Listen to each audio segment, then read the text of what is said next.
Hello everybody, Sean here, and today we're talking about Final Fantasy XIV, A Realm Reborn, and more specifically, we are talking about the character creator.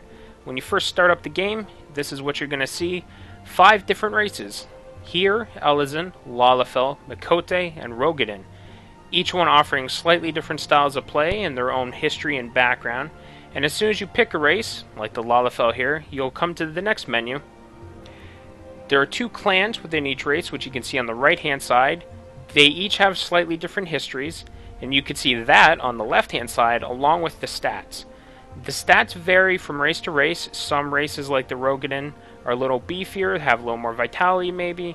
Some like the Lalafell might be a little more geared towards magic. Each one's slightly different, so you want to pick the one that suits you the most. However, don't think that your choice is going to lock you into one style of play. You still have all the options available to you.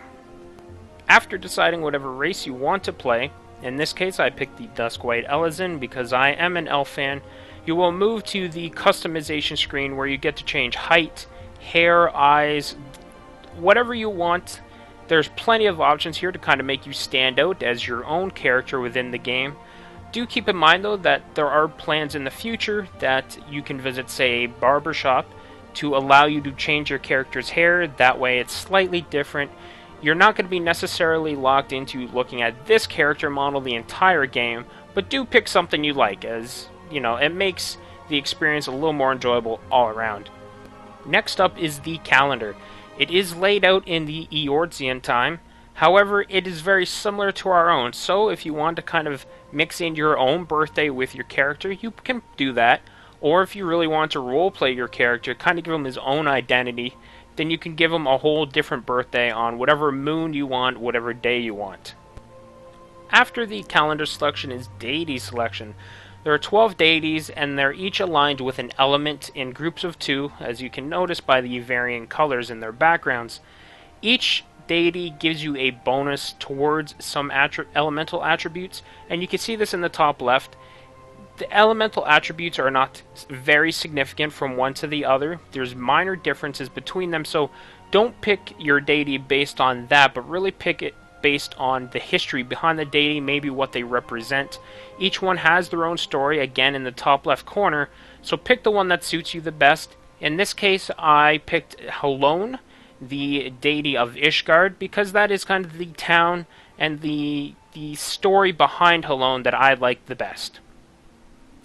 Next up is probably the real bread and butter, what everyone wants to get to when they're creating their characters, the class. There's Disciples of War, Disciples of Magic, War physical damage dealers, Disciples of Magic obviously is magical damage dealers. There's 5 in War, 3 in the Magic, and right here is probably your biggest choice, but don't think that you're locked into this choice. When you're picking, pick whichever one you like the best. Gladiator, Pugilist, Marauder, Lancer, Archer in War, Thaumaturge, Conjurer, Arcanist in Magic. You can give them a try, and then if you decide that the class isn't for you, and this is one of the biggest selling points, of course, in Final Fantasy XIV, is that you could change your classes. You can have one character that does any number of classes, could do all the classes if you like. So when you're picking your class, definitely, if you know what you want, pick it, go for it. There's a description of the class in the top left. But if you don't, you can try one out, and later on in the game you can definitely change it. You don't gotta worry. Now the one thing about the classes is that they each start in their own town. There are 3 starting towns, so if you're playing with friends, there might be a chance that you start in separate towns, and you might be concerned about that.